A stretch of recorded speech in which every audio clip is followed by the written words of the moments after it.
Sa isang gusali, ang pagkakaroon ng magandang pundasyon ay mahalaga. Pag hindi maganda ang pundasyon, madaling masira o gumuho ang gusali. Ganoon din sa pagpapalaki ng baboy. Kapag di matibay ang pundasyon ng biik, mabagal itong lumaki at madaling iguho ng sakit. Kung maganda ang pundasyon, mas malusog, matibay at mas mabilis ang paglaki ng mga biik. Mabilis ding aasenso ang iyong negosyo. Kaya pagkapanganak pa lang, kailangan na ng wastong pangangalaga, nutrisyon at programang pangkalusugan para sa mga biik. Simulan natin sa mga bagong silang na biik.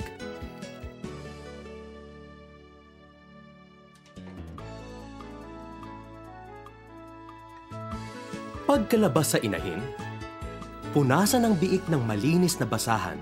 Tanggalin ang mga lamad lalo na ang mga nakabara sa ilong. Kung may mga biik na inilabas na hindi humihinga, hawakan sa may ulo at hulihang paa at itaktak pababa upang matanggal ang anumang nakabara sa ilong nito at daanan ng hangin.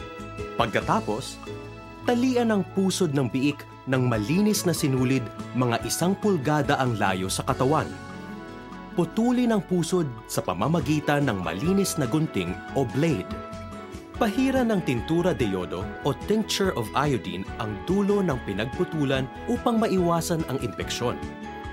Putulin ang matutulis na dulo ng ngipin, 4 sa taas at 4 sa ibaba, sa pamamagitan ng wire cutter o nail clipper.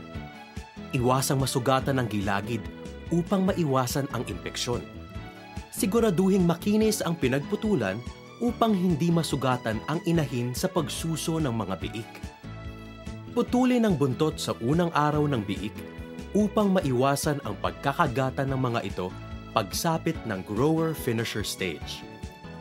Ang natitirang buntot ay dapat nasa 1 hanggang 2 pulgada ang haba at sapat para matakipan ang ari o puwet nito. Tulungan ang inahin na makapaglabas ng natural na oxytocin sa pamamagitan ng pagpapasuso kaagad ng mga bagong panganak na biik sa inahin. Ang oxytocin ay isang hormone na tumutulong sa paghilab ng matres ng inahin upang makapaglabas ng biik. Tumutulong din ito sa pagbaba ng gatas ng inahin.